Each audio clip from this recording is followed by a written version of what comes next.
Welcome back to Fuel Your Life podcast. That is find, unleash, and elevate your leadership to create a loving, impactful, freeing energy within you and around you. I am your host, John Troutman, alongside my co-host, Charles Draper. How you doing? I'm good. How are you this morning? Man, I'm doing good. It's weird for me to still call you Charles Draper.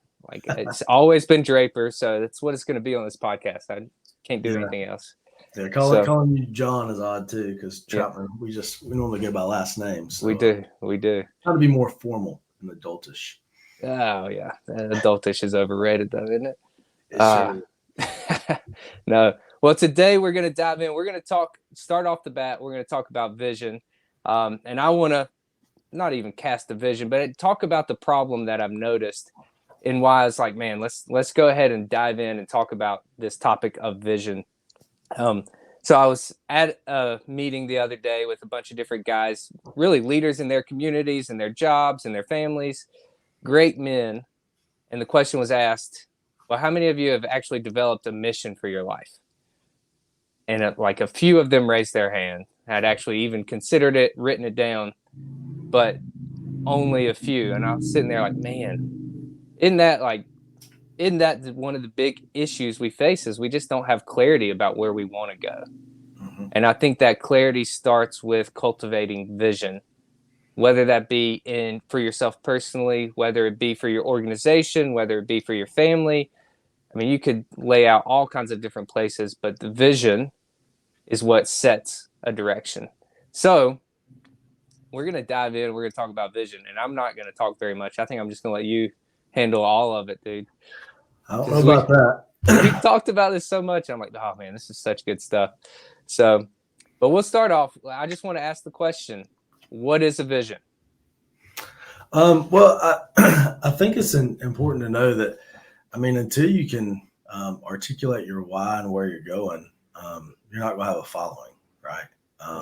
So, if you look at a vision, I think a lot of times we get the mission and vision kind of mixed together, and they're very different. A vision is where you want to go. So I think that's important to know, like where you want to go. A vision shouldn't be what you've already arrived at or what you're already doing. It's where do you want to go, and what does that look like? I think that's super important. I think if anybody's going to follow a leader into battle, they got to know that they have a vision of where they're heading, what that's going to look like, and it's important for any organization. I do think that sometimes we create these vision statements and we plaster them all over the wall and they're there, but we don't really live it and don't know it and we don't believe it. Or people in the organization, like, it means nothing. It's meaningless. And Mm-hmm. that I believe is a true sign that an organization is going to fail. Yep. Oh yeah. So also, if people in the organization can't recite it, they don't know it. It's got to be clear. It's got to be concise. There's so many things to your vision statement. What does that look like? And yeah, it's pretty important. Yeah. Oh yeah. And I I read a book recently, and one phrase in there, and it's actually stuck with me. But he was just saying, what if the next sentence you say out of your mouth, you just start with MLK's famous words, "I have a dream," and then fill in the blank. And vision and dream, they might be slightly different, but they're kind of along the same lines almost of you're trying to paint the picture, really. I mean, think of yourself as, I guess, Picasso. You're trying to paint the picture of your organization of what could be. Like a vision ought to be so big that it seems almost impossible, almost daunting, but not quite there. Like it's if we work together, we could do it kind of idea mentality. Um, but I mean, you said it. If it's not creating change or movement, it's not doing anything. Like if people don't know it, what good is it? I'll use the example of the book business that I had, and we shut down this past year. And I can't tell you how many times I tried to cultivate some sort of vision, but there was just always a disconnect. And always a disconnect, one, because I wasn't connected to it and I didn't have any vision for what I was really doing. I mean, my main vision for that business was to help create an income for me. And then my brother, who was also working with me, was super disconnected from it too. because he didn't have any vision for it. It's just like show up and this is what I have to do. And it's, it was just grinding and grinding and grinding. And it was, not worth it because there was no vision behind the actual business, Yeah. So. No, and I would say too that so as a leader, that communication of that is super important. Your leadership team, the team that is moving that forward, because I do believe that no one person can move a team forward. I think you can have the head of that team that can move that, but you got to have a team of individuals that buy into that. But how are you as a leader going to articulate it, keep it at the forefront, and constantly move people in that direction? And that to me has been a struggle. All right, like it's easy to create the vision statement and then put it out there, and then to onboard new people. And are you constantly revisiting what that looks like? And maybe this is a good example, maybe not, but recently my daughter plays travel softball, and she also plays basketball. But like I kind of give this example: if a girl joins the team but never plays in the game, right? She's coming to practice every day. She's showing up. She's doing that, but she never gets to see the game results. She never gets that game time experience.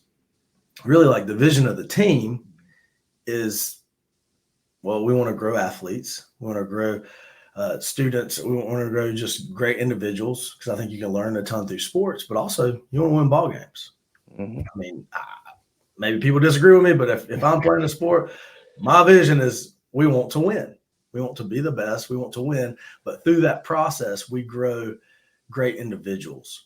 But if you never get to experience the game time experience, you never get that camaraderie, are you going to keep coming to practice every day? Are you going to keep putting forth your best effort in practice? So I don't know. I kind of give that example because it's I wasn't planning on that this morning, but just as I think about that, it's hard whenever you're not in the trenches walking and doing that vision, and that game time experience and going through the ups and downs, the highs and lows are super important. So, and I've seen some girls that have just shown up for practice at times, and for whatever reason, they haven't been able to go to games, or I've heard people say, well, I'm going to go practice with this great team. I haven't made it, but I'm not going to go to the games. So what does that look like? And what does it, like, how do you move that person forward? Right. Like if I'm not playing in the game, I'm probably not fully vested in practice. I'm just going to be honest with you. Maybe that's a bad mentality on my part, but I don't know. Yeah, that's definitely you. No, I mean, you're saying it. Buy-in starts with ownership. And that's actually, I should steal that phrase. That's really good. Buy-in starts with ownership. Like you give people ownership, and all of a sudden they're starting to buy into what you're wanting to accomplish. And that's huge, huge, huge, huge.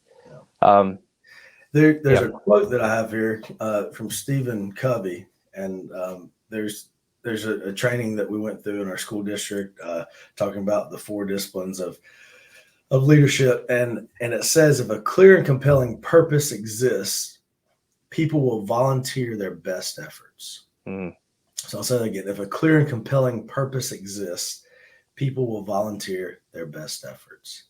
And I think as a leader, that's what we're charged to do, right? Like we have to give that clear and compelling purpose.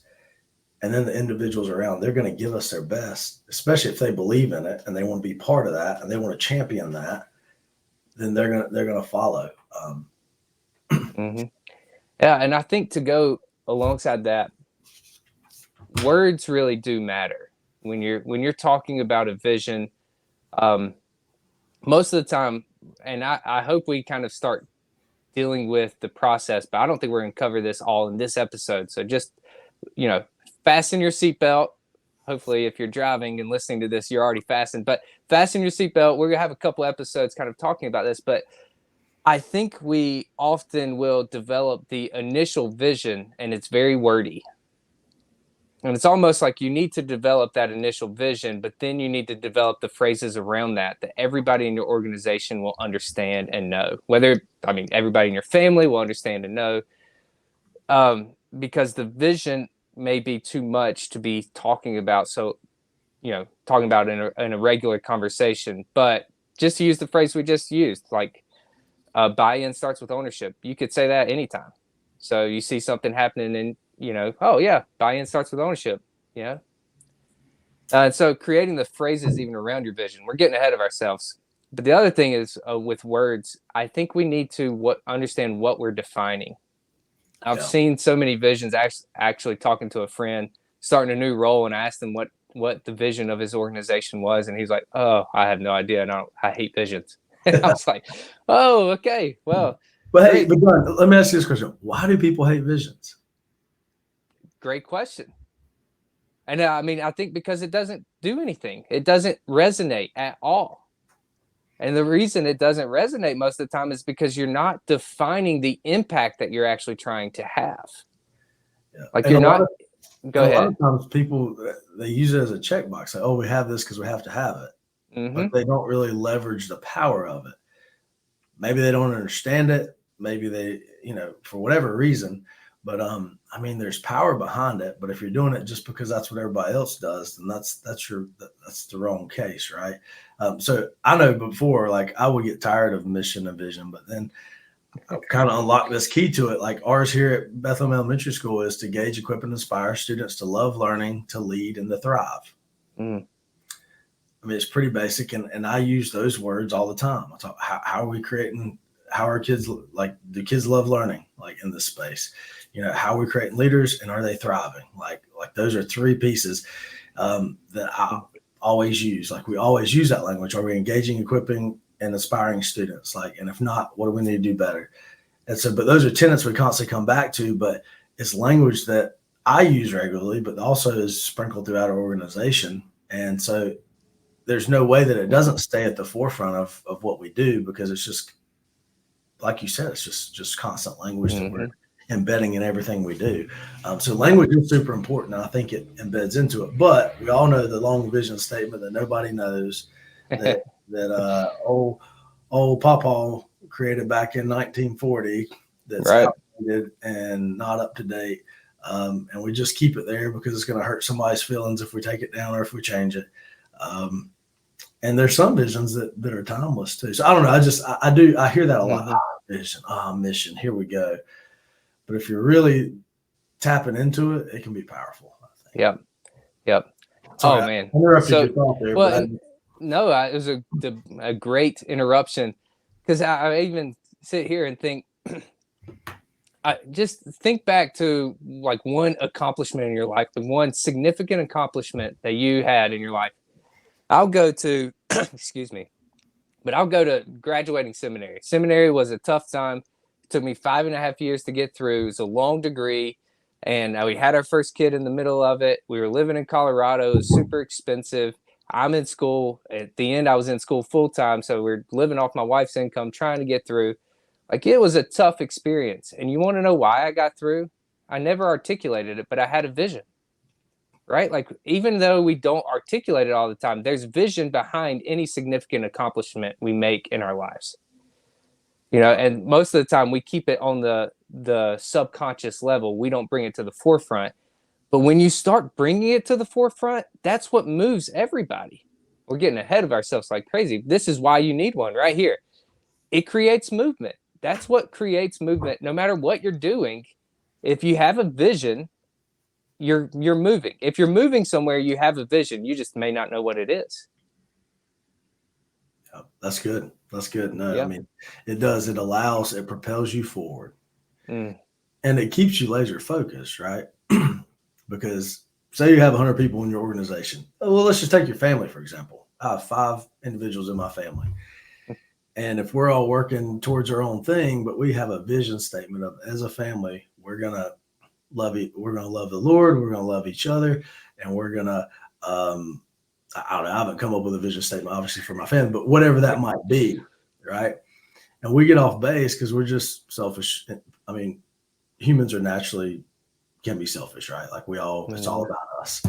So, and then we're all about, well, this daughter wants her TV. This daughter wants her snack. This daughter wants this. I want this. My wife wants this. And we're all pulling in opposite directions. Well, are we working towards our vision? What does that look like as a family? So you have that vision because it's kind of like it's your North Star, right? It's the thing you constantly come back to when things get a little scattered and things get frayed out a little bit. And it just kind of recenters and re-guides everything and brings it all back.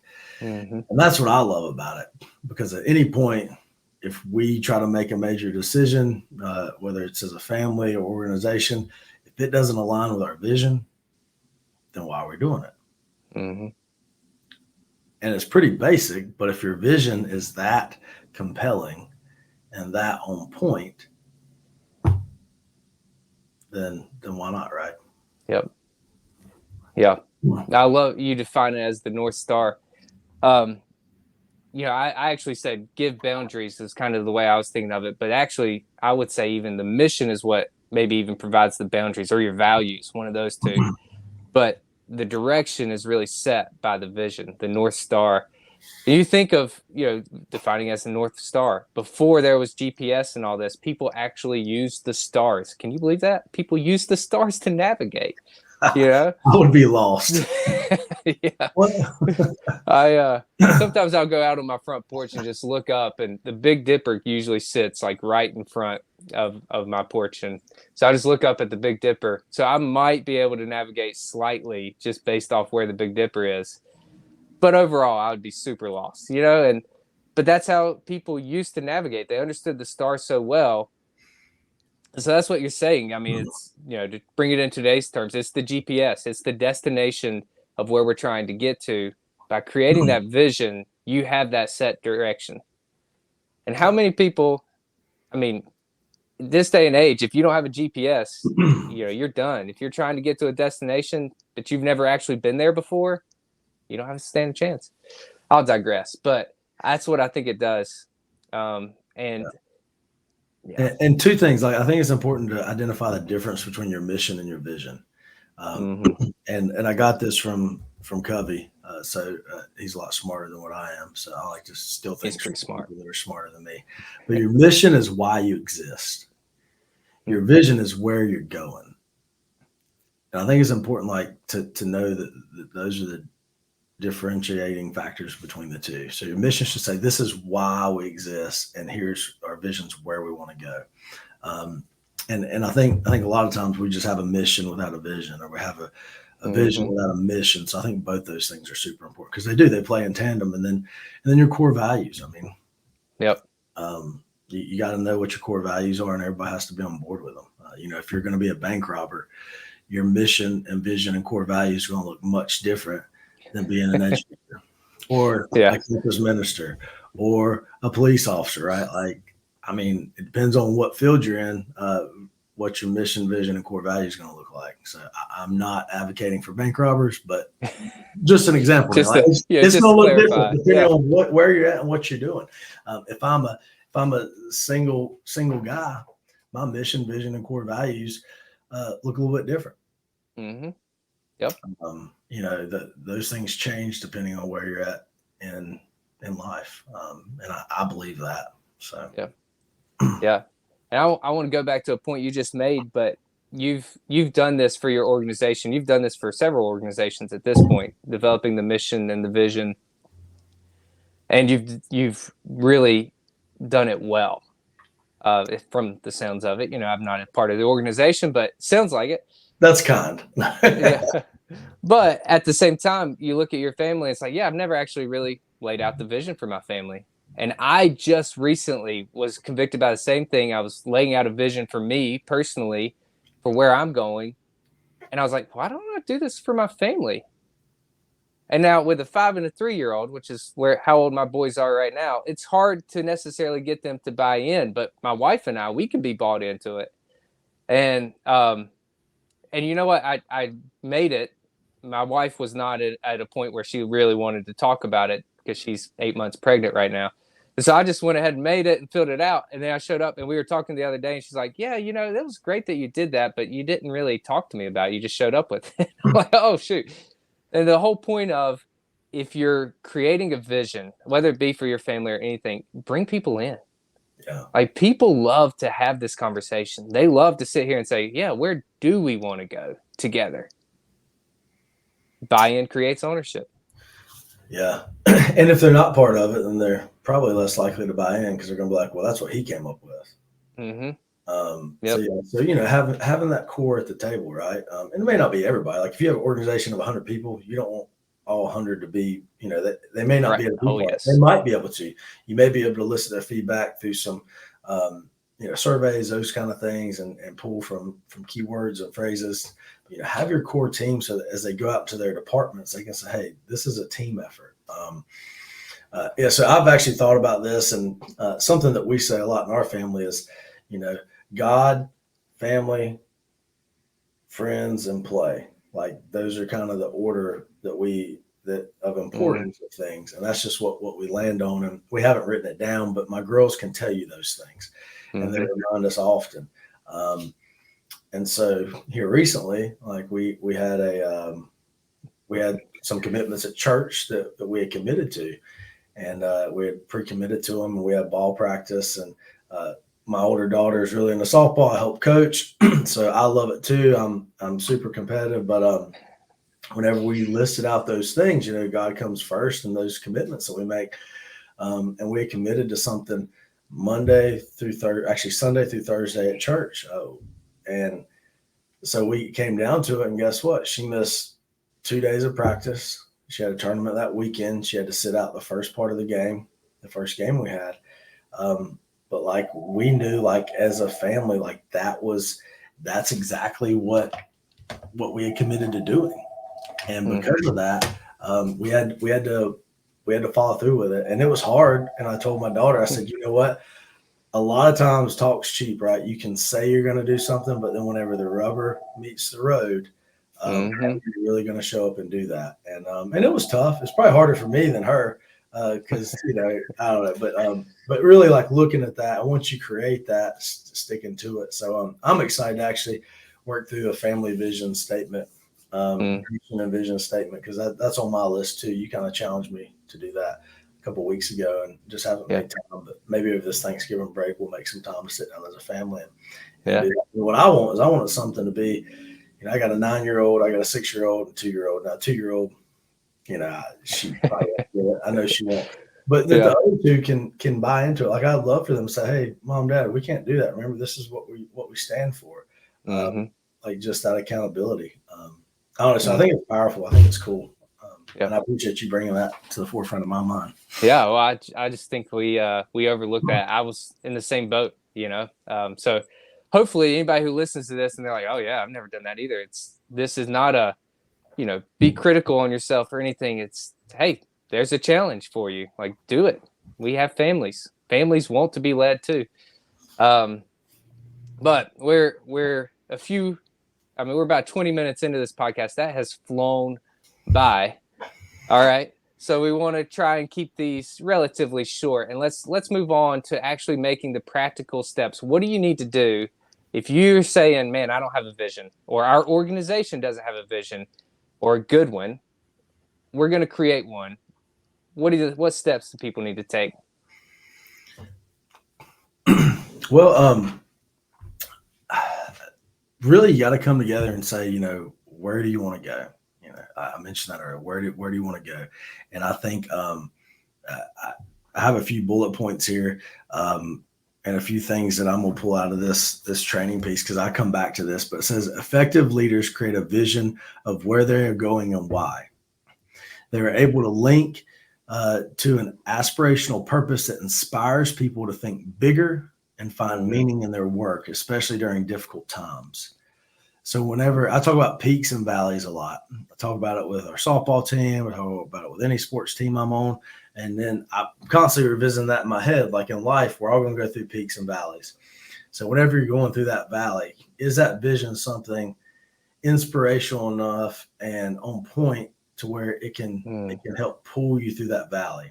Whether that's in your marriage, like are you going through a valley in your marriage, and do you have that vision? Do you have that those items that you're going to hang on to in an organization? Maybe you're going through reorganizing. Maybe there's a rift going on. Maybe it's a budget crisis. Like, do you have that vision that no matter what goes on, you can go back to it and say, this is still where we're going. It may be tough. So how do we carry through it? So let me piggyback off that, because I think if you don't even have a vision, when you start going through that valley, when you start going through the hard times, the difficult times, that's when things start getting clear. You know, like you don't have to be going through a valley, but if they're not clear and you start going through a valley, that's when things will get clear if you want them to. Mhm. Yeah, and that emphasis on if you want them to. But that's been 2023 for us, and I won't go too much into that, but it's been a long valley. And you talk about things getting clear. In those times, the Lord meets you in a new way, in a fresh way, that things just get clear, priorities get straightened out, and you know exactly how to move forward. You know, I mean, I shouldn't say exactly how to move forward, but you know where you want to go. Like, you know the direction, you get clear on that. And it's during those times that one thing I'm going to kind of go a different direction a little bit, but I think once we lay out a vision, we'll have it, it'll be set, and it'll never change. And I think that couldn't be further from the truth. I think it will often change, maybe in small ways, but you're going to be changing it often just to create the impact that it's supposed to create. But part of that is you're going to get clear on dark times. It's going to be like, okay, now I know how this needs to change. Yeah. And that's, I mean, the purpose of those times are for that, I think. And part of the reason God brings us to those times is to say again and again, like, hey, where are you? What's your priorities? Yeah. And I love it. Like, I think that's great. I love talking about peaks and valleys because it goes back to the refining process, right? Like whenever you're forging a knife, a sword, that's not my expertise, but I've seen a video or two, right? Like you go in the fire, you pull it out. It's not pretty. It's ugly, right? But you forge it and you work it and you work that metal, and then you grind on it and you get all the excess stuff that's just brittle and that needs to be taken off. But like you go through those valleys and one of two things happen. I believe you come out on the other side stronger, or you sit in the middle of it and you just sit there. And I've been in valleys and I've had other people come alongside me and help carry me out of them. People that the Lord's put in my path. I've had people pray me through those valleys. But like the scariest thing is to get in the valley and to not have a vision or a direction. And so I just encourage you, what does that vision look like? What is that North Star? And I just, for me, it's the Lord. He carries me through it all. And I can't talk about this without bringing that in because, without that hope, I don't have anything. But you also got to have that community and know where you're going, know your why. So I like that. I like that example. Yeah. It's good. Yeah. Man, we got a lot to cover, and too much in this little time, but I want to say, like, even kind of a rabbit hole here, but if you are following Christ, and we both are, we believe he invites us to be great leaders. But I think we often think of this as like, oh man, we follow Christ so that we can escape the troubles. But Jesus said the exact opposite. I mean, John 16:33 talks about, take heart, for I have overcome the world. Like, not so that you escape them, so that you go through them. Yeah. And Jesus was always about, I mean, when he talked about kingdom, it was talking about bringing the kingdom here. Jesus wants to make this world better. We don't think about that, but Jesus wants to make this world better. Yeah, one day, we'll be, heaven and earth will meet and all that. But right now, Jesus wants to make this world better. That's what we get to be invited into. That's the vision that we can have of following Jesus, is like, man, we get to make this world better. And you can do that by being an educator. You can do that by being a campus minister. You can do that by being a dad, by being a mom. You can do that, I mean, in numerous ways. If you're single, you could do that by just showing up at work and leading from where you are. Yeah. But that's the invitation we get. And if it was easy, everybody would do it. That's right. Like, leading is not easy. What Christ did on the cross for us, there's nothing that compares, right? Like, we're not called to a life of ease, but through that we become blessed tenfold.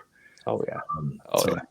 I believe like we're called to do hard things. I tell my kids that all the time. Like we're It's one called of our to do mottos. things, and I believe too that a lot of times, and even with my kids, I'm passionate about my family. John, I know you are as well, but like I hear people all the time say, "Oh man, our kids are going to go through this time, and it's going to be hard, and the culture and the economy and all this stuff." No, like I refuse to say that. Like what I say is Amen. they're made for a time such as this.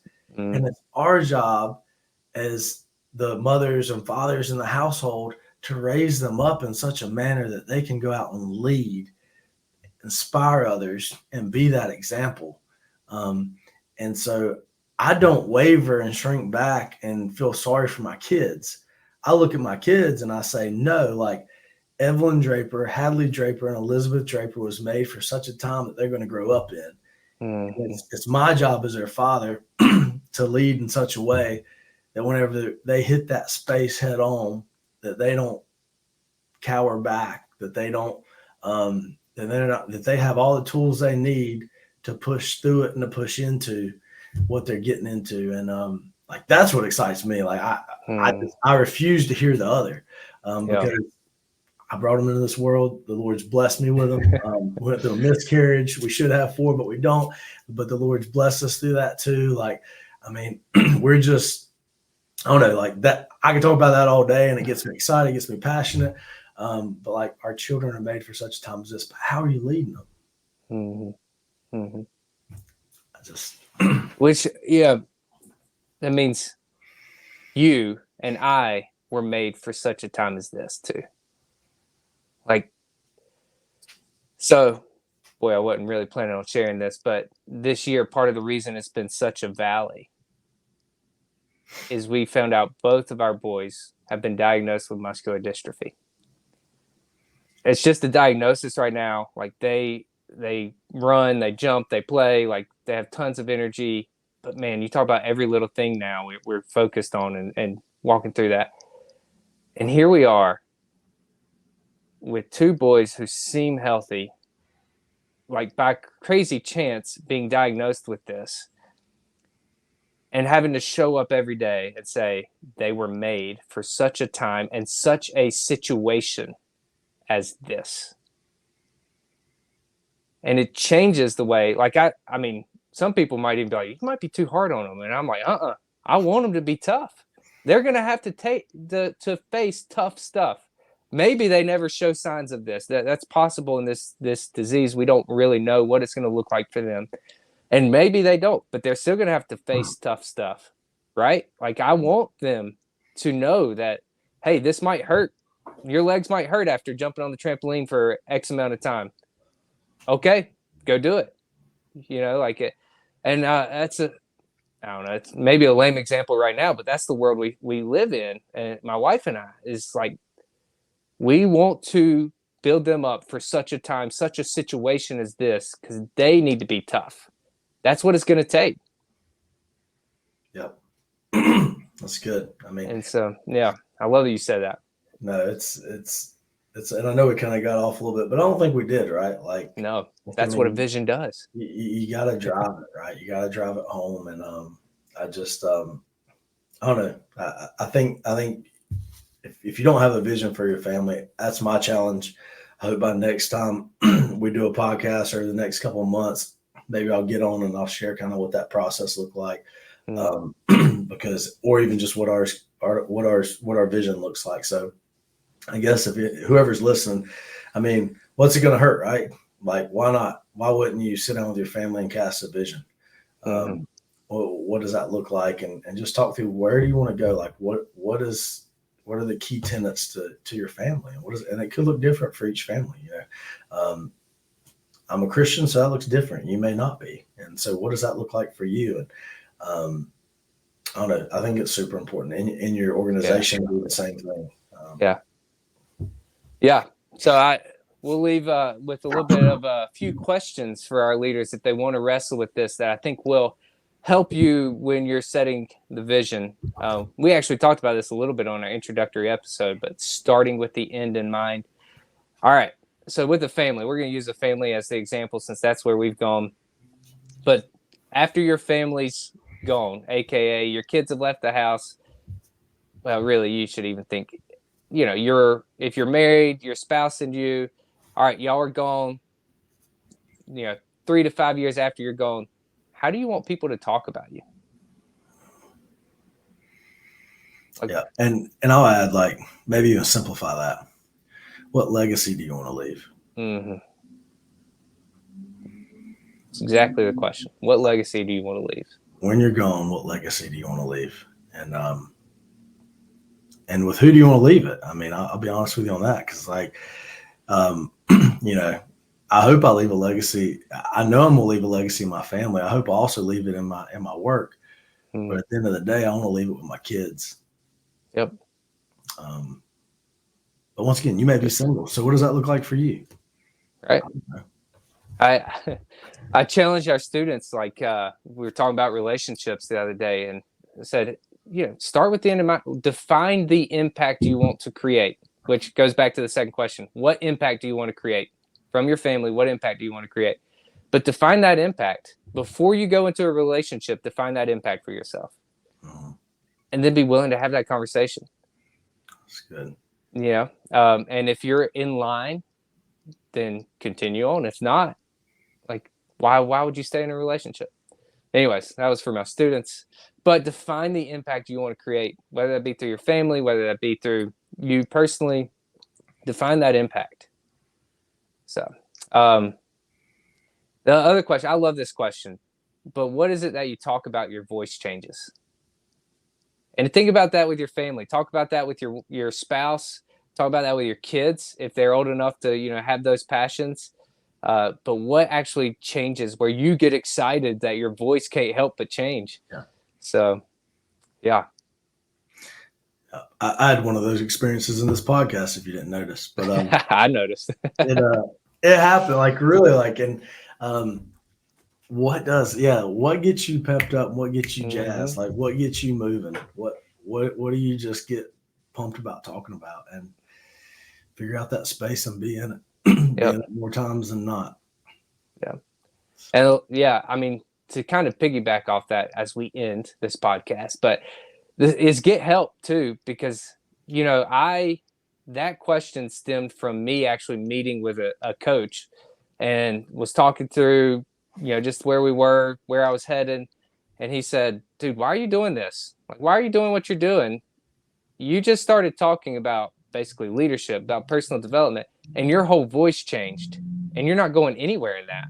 I was like, whoa. And it's changed the way I do campus ministry. It's changed the way I'm heading now. Like, it's changed the vision of my life, all because of that one question. But he pointed it out. I would have never noticed it. So get help. Get help. Ask people these questions about yourself. So it's good. It's good stuff, man. I'll tell you, this has been good. This has been real good. I hope that people that listen to this will take something out of it, and if not, I got a lot out of it. It's always fun to talk and just to dig into this kind of content, for sure. Yep.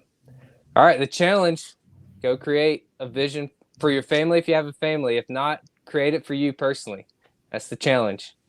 Yep. All right, dude. This has been a pleasure. We're gonna end the recording officially. So, all right. Thanks, guys. Fuel your life. We'll talk to y'all later.